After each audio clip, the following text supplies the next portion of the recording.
Hey, what's up, everyone? We're here with the UFC 291 main event.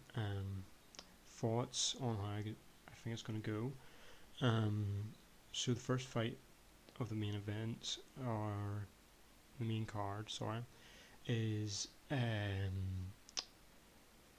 Michael Chiesa versus Kevin Holland. Number one, talk about Michael Chiesa. He's been out for, what was it, 2 years now. Wrestler. He's been in the sport for a long time.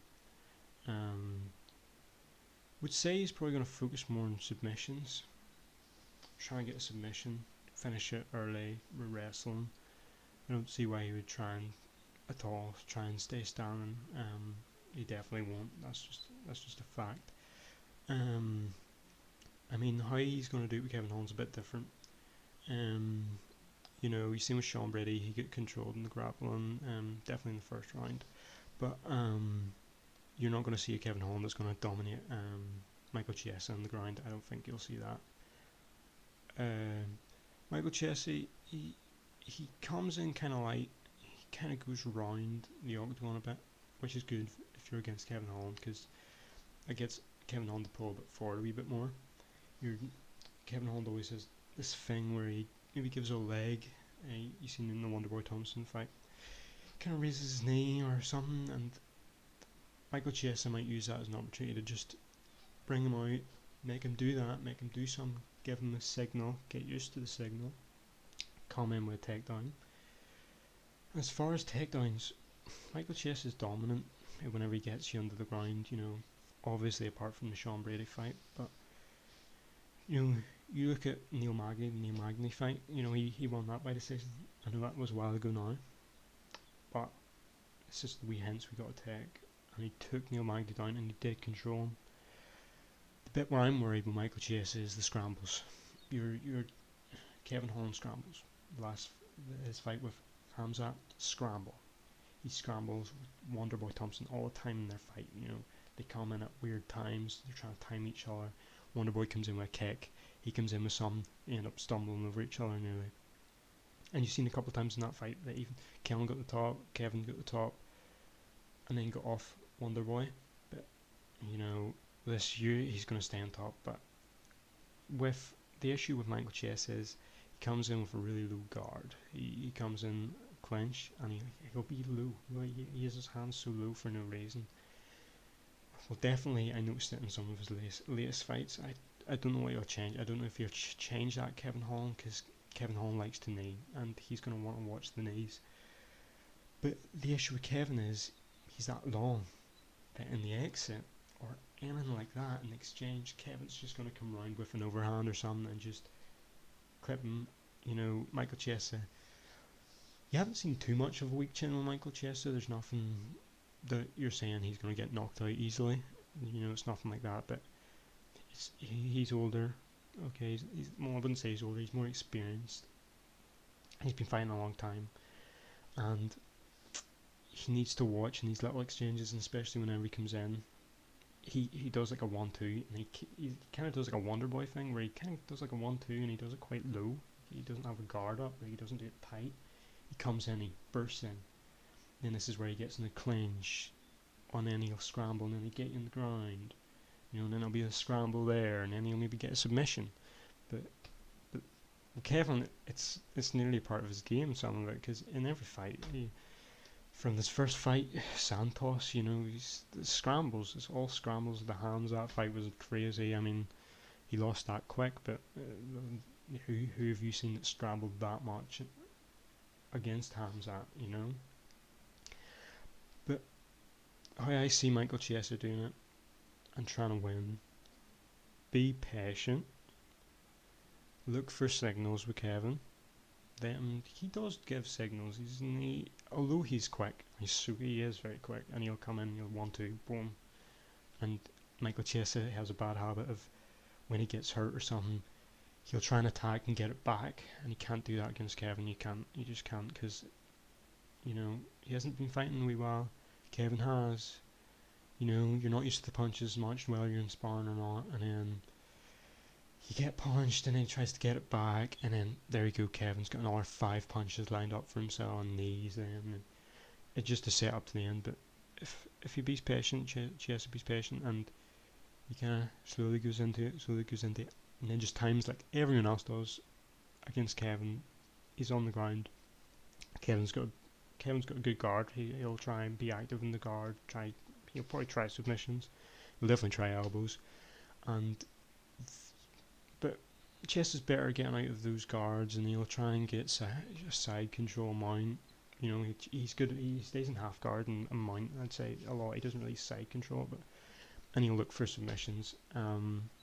Whether they sprawl as much as I think they will, I don't know, because submissions give a lot of sprawls. Michael Chiesa sprawls, Kevin sprawls, and that could cause problems for Chiesa more than it could Kevin. I don't know why Kevin just seems to sprawl and get out of things, but Chess is a bit different. He sprawls, and there's a moment I watched the Neil Magny fight a lot. there's just sprawls that get him to lose the lower end of it, you know. And ever so often he gets the better end of the sprawl, but it's not something he wants to rely on the Kevin Holland fight. You know, he just wants to dominate the ground, but then don't you know, what was it, the Vincent Lequi fight? I can't remember what fight it was, but he dominated in the end. No, it mustn't have been the I can't even mind. Probably the Neil Magny fight. I've been watching that a lot, but he took him down, right, and he dominated him, right. Got up. Yeah, it's the Neil Magny fight. The second round it must have been. Straight away went for a takedown within the first minute. Kevin's gonna know that. Everyone does that to Kevin. You know, you can line up a knee from that. You know, you can line up. You make a lot of opportunity for someone that is attempting, or you know, is wanting to attempt a takedown. Yeah. Now on the Kevin Holland side of things, Kevin's. I mean, striking wise, he's a higher level than Michael Chiesa. You know, there's not a doubt in that. He just gives a lot. As I said, he gives signals. He gives that lead leg. He makes himself very awkward, but he doesn't need to be awkward against Michael Chiesa. If you just be technical, you know, you'd be technical with Michael Chiesa. You know, leg kicks, stuff like that. Not throwing leg kicks, large leg kicks. Just give a tap. Michael Chiesa knows it's there. Knows he's doing it. He's good. Do body strikes. He's good body strikes. You know. Michael Chiesa is going to be eager to, as I said, when you punch him, he's going to want to reach out and get you again, because he's wanting it back. That's whenever he can get an elbow, get an uppercut, clinch for a minute, do a sprawl, get a quick overhand out of nowhere in the exit of the clinch or something like that. You know, use the sprawls to your advantage. You know, Kevin Holland's a very messy grappler. He's very messy. He's going to, Michael Chiesa, it ends up being quite a wee bit of a messy fighter too, as far as grappling, because you've seen his fight, he grapples for a submission, but that could work to Kevin's advantage. And against the clinch, Kevin Holland can do what he does normally. I mean, try and get it round, get him against the cage, do an elbow to exit, use the cage against him, then start using the striking. You know, mixing the leg kicks, the body shots, and it's just a mix of edge. It's really pretty obvious that you want Kevin to stay standing and Michael Chiesa to go on the ground, but I feel like people are going to underrate Michael Chiesa because he's been out for a bit, and any of the videos that people see of him being good are from a long time ago, and I don't think it's fair, because he's still up there.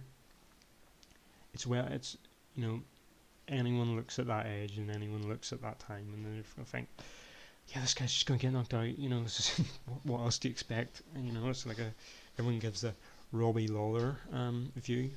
But then I always say Luke Rockhold in his last fight against Costa, I mean, a chin can change wonders. But, you know, I do see Michael Chiesa maybe getting the dominant one in this one. Can see the grappling being a problem for Kevin, but it's you can't predict it, because Kevin can easily just whip up something. I mean, his kicks, he had good kicks in the Wonderboy fight, and Santiago Ponzinibbio, I can't even pronounce the name. He was patient, and his leg was getting eaten up. But with Wonderboy, he showed good kicks. He showed what was a question mark kick? He showed good kicks there. He can use against Michael Chiesa. You know, he doesn't kick that much. He likes to stand there and be in the boxer. And, do like wee front kick or something. He maybe kicks a bit more. He maybe get Michael to come in a bit more because he's seeing that these kicks are coming, and he's like, okay, I can maybe grab the leg while this is happening, and then do what he does, feck the knee, feck. Michael Chase will be looking at it, he's going to think, oh, body shot, boom, you feck it, go right back to your stance, throw anything, overhand uppercut, elbow, clinch elbow, get the clinch, scramble, get him confused, then exit, and then attack, Yeah, I think if Michael Chase wants to win, get it in the ground.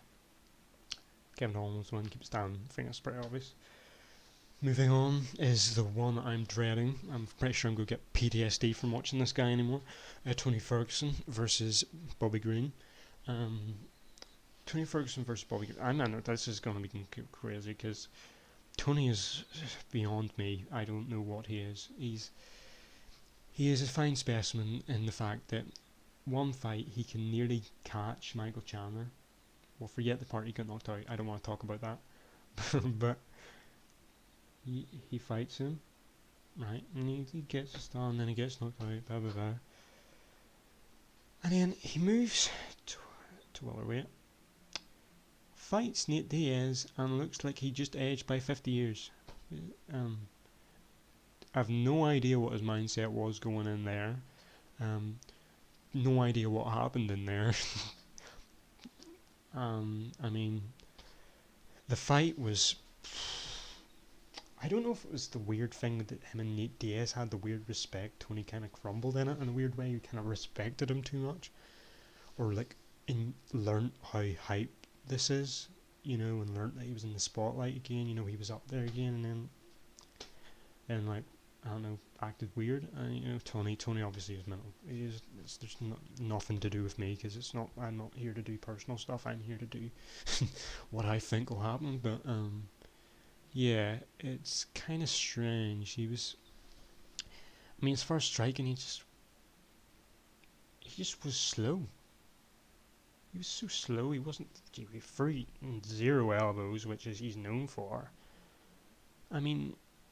Everything Nate prepared for that fight, he didn't have time to prepare for it, that's a fact, but even in the small bits that Nick and Nate did, they were watching videos of Tony, and there was a video of them in a room, and Nick was just throwing mad elbows at Nate, practicing for him, and then Tony didn't end up throwing one, and he was slow, and Nate was just getting him. It's strange, and I have to say, I think it was the weight class. I think that caught him. I don't even know what. Alright, hold on. It's like I'm happy he's went down back to lightweight. It wasn't a good idea. It made him look old. Never mind.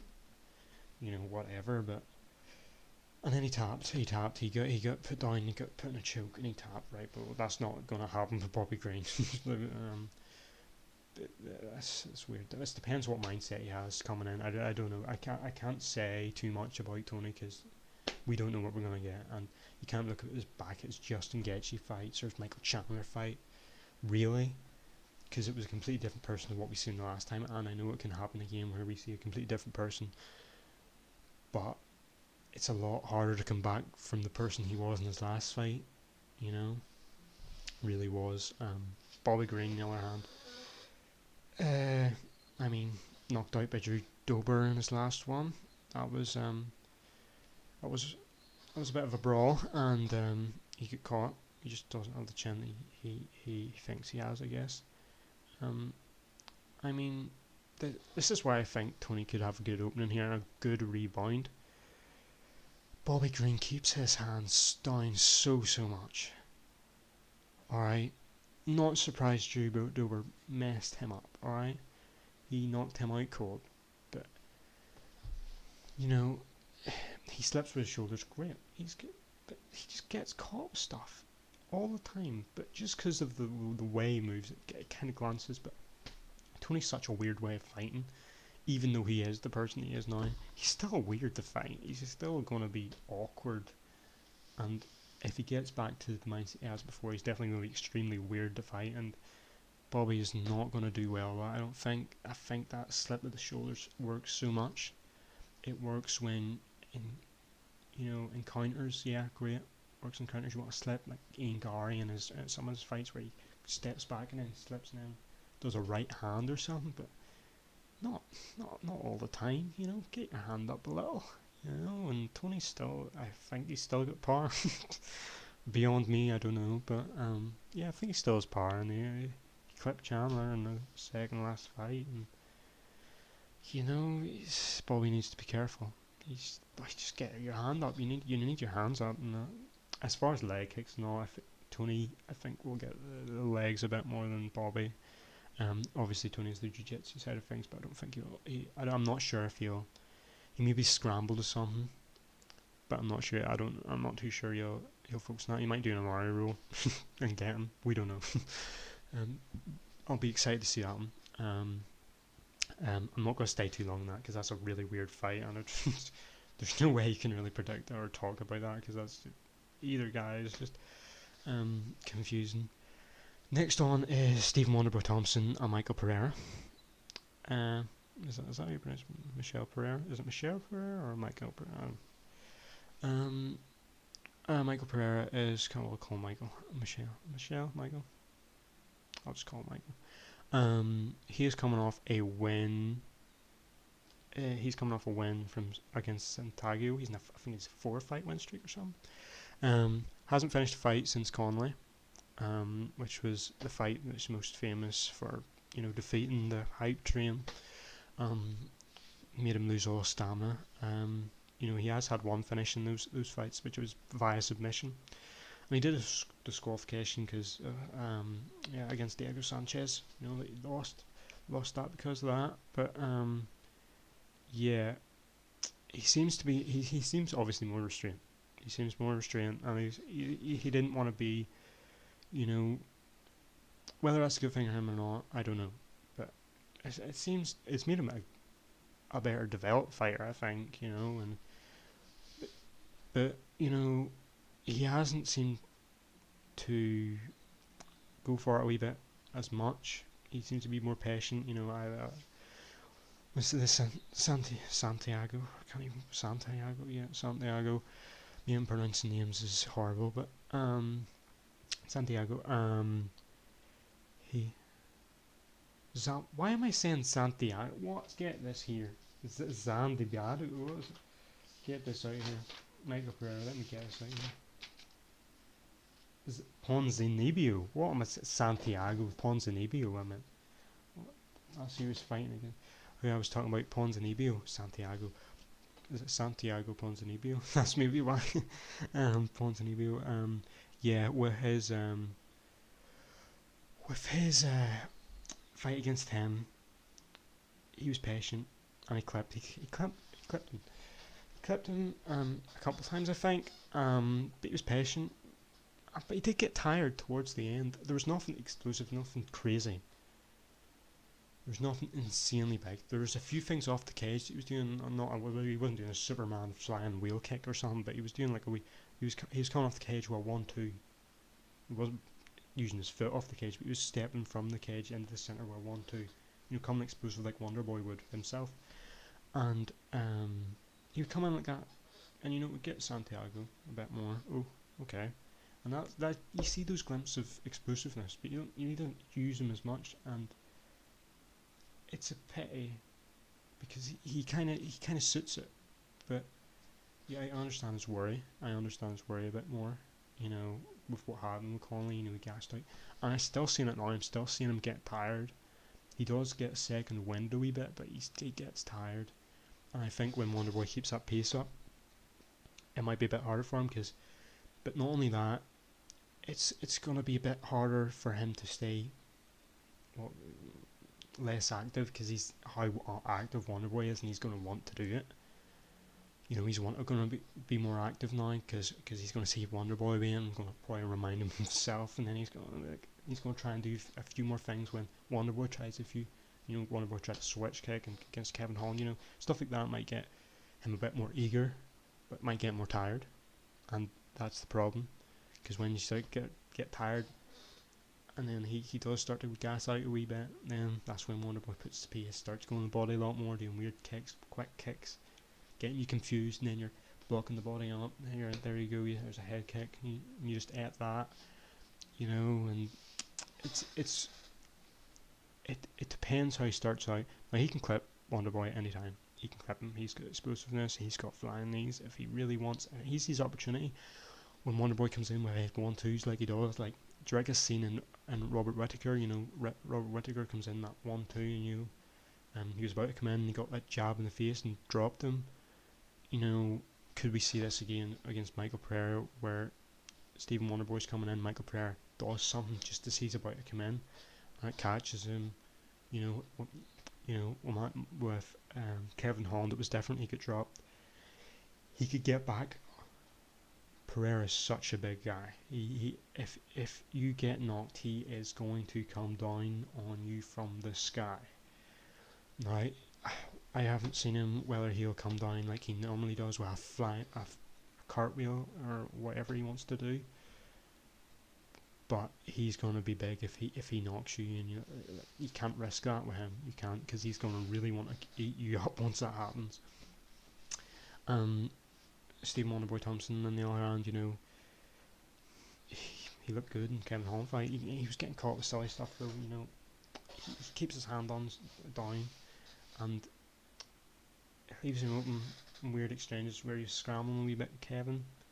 Like I was saying about how he's scrambling about Kevin, the way he scrambles, but he scrambles and he's just missing it. He's just looking at it, and it kind of just glimpses by.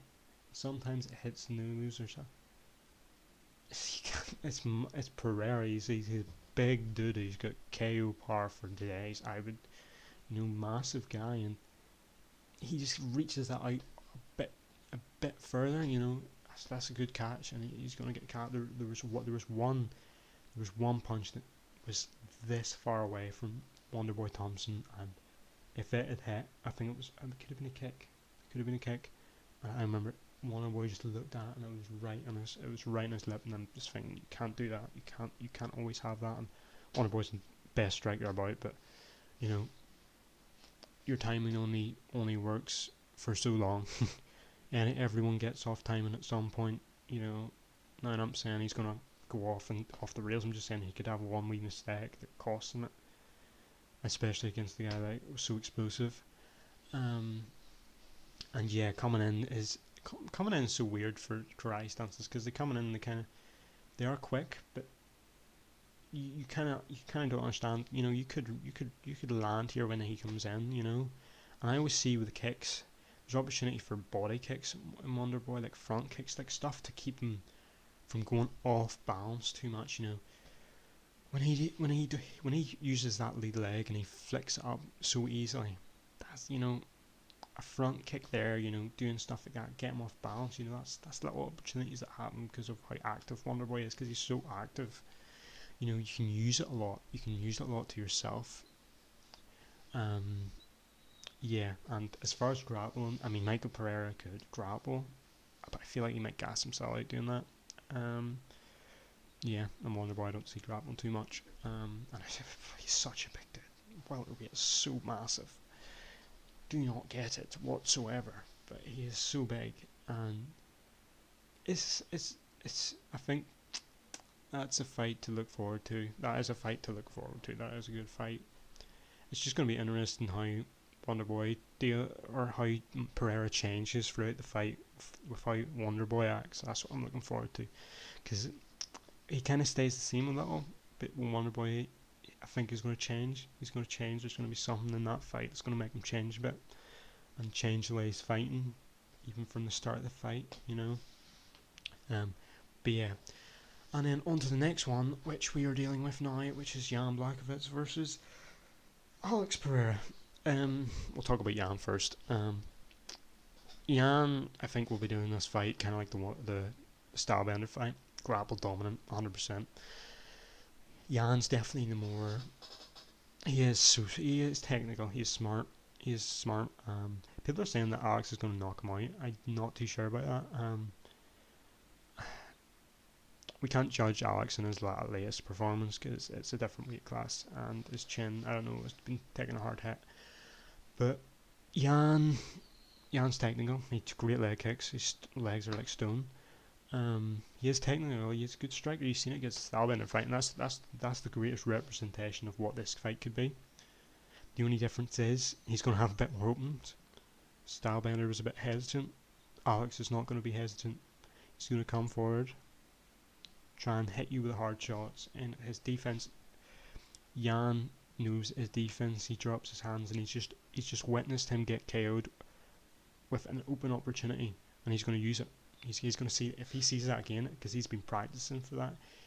He's been like, this is where he drops his hand. He drops his hand in the clinch. This is the second fight he's done it. He get punished this time.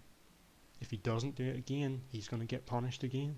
That's the sort of stuff they're going to look for. And he drops his hand so much. It's so worrying every time you watch Alex if you're a fan of him. The first fight I was happy he beat Stylebender, but then the second one I was just over it, because just watching him's just like, the IQ sometimes is worrying because of how low he drops his hands. You know, he swivels out of the way, and he does it kind of slowly. He's very patient. He's very non-rushed. That's okay if you're not fighting someone that can knock you out any minute too. No, because that's the thing now. Because Jan could, and Stylebender can, Jan can. Even if there is a weight, you were really half dead pretty much. You know, that's the difference. But I feel like Jan is going to be very smart with this one and just wrestling. I mean, it's Alex's. I haven't seen progress too much. You know, I just haven't seen it that much. Progress wrestling. It's just not really. It's just the Stylebender fight. Stylebender took it down, and it was scramble. And he has been looking. He works with Glover. He could be getting great jiu-jitsu. You never know, and he's definitely practicing hard for this fight. But is it enough? Because he's just going to go into his old ways anyway, no matter who you fight, you know, unless you're like Cody Garbrandt, who literally changes from a striker to a wrestler. You know, how is he going to change?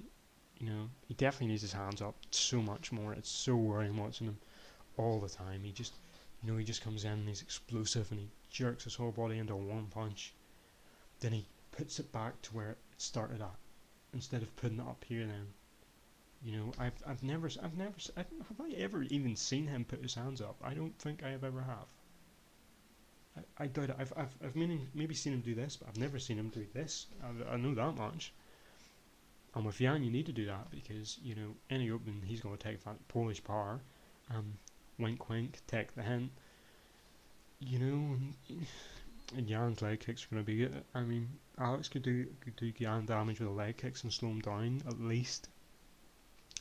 And, you know, uses kicks to advantage, but don't come explosive. He came in with, what was that, a flying front kick or something? Was it the second or first fight of Stylebender? I think it was, maybe it was the first fight. You need to watch instantly because you're just going to get took down for doing that.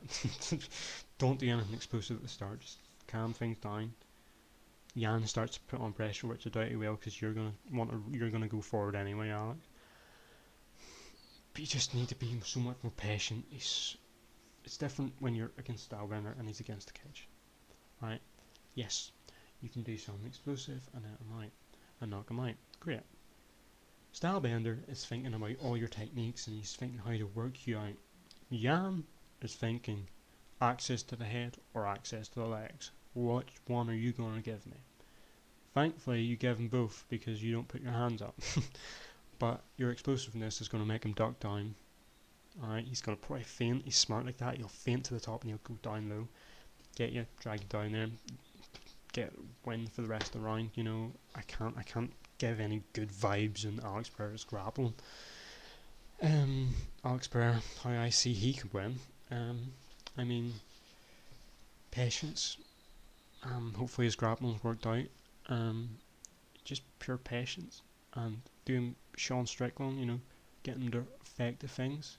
Jan's smart. He'll come in with jabs. He'll see what you react to, He was very patient with Stylebender, you know, and he's good at range. And Alex can, but Alex, he can put pressure, and he's known for his pressure. And Jan's going to expect pressure, so use it. Jan knows you're going to come in hard, come in not too hard to where it's going to just open you for a double leg straight away, but enough to let him get a vibe that you're coming forward, get him kind of towards the cage, then start opening with your leg kicks. Start getting wee things, get body punches, you know, get access to everywhere. Then whenever he's against the cage, then you can do what you done the Stylebender. You know, you just get him to lower his hands a wee bit, and then both, there's your uppercut, there's your left hook, you know. Or you can keep it open, you can keep it in the centre of the octagon, where you're just having this pattern where you're just going back and forth, you know, and then you can use your kickboxing technique to just open something ever so often. You know, you are the kickboxer of the two. You are, you know, you are the more technical. You know, you can use that. And you can use your kicks. You can use your kicks for opening. You are lighter. You use that front kick. You got lead kick. You know, do small wee nice things. We calf kicks in there and get Jan to open up a bit, because Jan he's good. He's really good. Good leg kicks. He's really good leg kicks. That's one thing Alex needs to watch out for. He needs to check those kicks. I'm sure Jan will come in with them. But yeah, I think that's how I can explain those two the best I can. Then the next fight, of course, is the main event: Dustin Poirier versus Justin Gaethje. It is a good fight. It is a very good fight. Action packed as always, just in the highlight reel. I'm just gonna start. I think I'll start with Dustin Poirier. Dustin, I don't think has to do anything different from the first fight. If I'm honest, not get hit as much would be a good one. Justin, why am I talking about Justin? I said Dustin. Dustin is going to be looking for pressure, late pressure. He's not going to be looking early pressure. You don't want early pressure, Justin. You know, you get him reaching out a lot. You know, he's just going to end up making you have a war with him. But Dustin's very slow. He'll keep it slow, keep it patient. You know, jab. You know, get Justin to open up a wee bit. You know, whether Justin's more hesitant in the leg kicks, throwing them so hard and then getting caught, is I doubt. I think he's just going to throw his leg kicks just as hard. And Dustin can then use that, right? And he's going to just, you know, keep patient. Justin's going to start picking up pace, start throwing harder, faster, get closer, get tighter, start opening up again, leg kicks, and just like the last fight, you know, back and forth. Except Justin's just using his power. Dustin's going to use his efficiency to get through his guard, to land places. Justin's going to try and hurt him. Dustin's going to try and get to him. And you know, whether Dustin needs to worry about start throwing leg kicks too is up to himself. But just Justin he's so tough. He's tough. But there's three people I always look at in the lightweight division: is Michael Chandler, Charles Oliveira, and Justin Gaethje. I call them the three new chins. Or the three chinny chins. I'll call them that. I don't know why I'm calling them. Right. They get knocked in a punch. Alex Pereira can use his jiu-jitsu to wave that off. Someone comes around, both he's such good jiu-jitsu, it might not matter. If he didn't have that, I'm not sure he would be in the place he would be at. Well, obviously not, because he's, you know what I mean, right? If he had that chin, alright, and he was as good as he is jiu-jitsu as a striker, he might not be where he's at. And then Justin, with how heavy he hits, it nearly makes him a better fighter, being hit hard like that, because then he swings hard. But then when you deal with a guy like Dustin, who's efficient, who's not going to run in and just try and finish you, he's just going to wait for you to reach out again and then jab and then set up everything and just start pressuring you. And no matter what you can do about it, you can't recover because your chin's just not coming back as quick. Because I think Michael Chandler's the great example, because Michael Chandler has, yes, he's explosive power, but he's not Justin. And he definitely doesn't have the groundwork of Oliveira. And look where he's at. He goes down the rankings because every time he just tries to explode, He's not Justin. He tries to explode in his wrestling, but he ain't Charles Oliveira, and he just goes down the rankings because what does he have to offer other than bad chin and a bit of part of a hell of a lot of strength, to be fair, you know? And I feel like Dustin just can do the exact same he's done in the first fight and win. Justin has to do a lot more change, and Fiev, he fought last, didn't he? Yeah. Head's half gone. No, he was good. He was good. He was efficient. He taught a contender what it's like to be at the top. Made him bleed and used explosiveness. Don't think he got knocked too much. He didn't take that much damage really, and he looked good. He seemed more patient. But he still seemed as explosive. He still threw his overhand. He still threw hard stuff. It's just Fiev's so there for it. He's just okay with it. Dustin's not. He doesn't see the point in doing that. He's gonna exit, do jabs. He's gonna just be so much. He's such a strategic boxer. You know, he is. And whether he uses any grappling to it or anything to tire Justin out is up to himself. But I just think if he's patient, and you just simply jab at Justin Gaethje, let him come forward and let him be explosive, and then you just constantly get that pattern of Justin just untiming things, and he's trying to time things, and then it just goes wrong. And then Dustin's there for it. The amount of times that you see Justin in a fight overswing and has his hand down the other side of his body, and he's looking at his opponent, and his opponent's just standing there. Dustin ain't gonna do that, and he showed that in the last fight. He threw that leg kick. He was there for it, and he threw that right hand because it was such an explosive leg kick. He threw something so explosive, it took a longer time than just a wee check kick. And then he got caught and then back, and Dustin just kept us. This is a nightmare, Dustin, and just I should say Gaethje or Poirier, but and he just came on. He just came on to him, and how can you cover? And he had him in the clinch, and all Justin could really do is cover up, and tried to be explosive, but he just missed because if Justin comes in more a strategic boxer, he's more than what he was in Fiev, even more than that. He can win. There's no doubt about it, unless he knocks Dustin completely out. But I think if it's going to be a decision, it'll be Dustin. It's going to be a finish. It could still be Dustin, but if it's going to be a quick finish, it could be. It could definitely be Justin. Dustin Poirier just doesn't seem to. His chin just isn't that bad. His chin, he just sees stuff, and I always see people talking about his weird way of defending like that. It's a strange way, but it's kind of good, because I tried it. Whenever I done MMA, I tried it, and you kind of get in a habit of it. But it's for the elbow. It's because what you hit here is better than it's harder than hitting that. If you hit any of this, it's a lot slower than hitting that.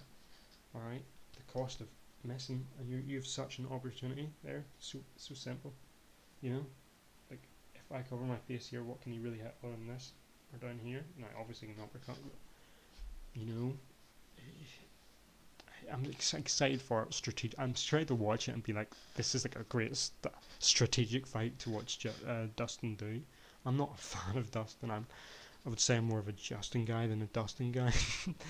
but I'm excited to see what he'll do, because Justin's the same really, and he's explosive. It'll be fun to watch. Just the overall main card's great. I think excited mostly for Tony and Bobby Green because I love Tony, but that'll be the weirdest fight ever. Michael Pereira, Wonderboy Thompson. I feel like Michael Pereira could catch him. I really do. He could. There's opportunity in Wonderboy. He's just so quick, and it depends how quick he makes those rounds go. If it feels slow, it'll give him more time. But he tries to keep the pace up and make Pereira think that it's lasting a lot shorter than what it really is. You know, I think that's what he done with Kevin Holland. I think he started to pick up the pace, and Kevin started running out of time, even though that ended in just a stoppage because of his hand. Yeah. Um, well, I guess there's no. I'm looking at the card here and thinking honourable mentions. Well, I mean, Derek Lewis is fighting too. Um, I don't know how that. He's just not. I'm excited to see Jake Matthews fight again. Yeah, Derek Lewis. I don't know what's going on with him. He just needs to think, sort a few things out. Yeah. Well, thank you for watching. That was my first ever breakdown on this channel. Well, breakdown. I would say give my rough thoughts on people and how I think the fight will go. Yeah.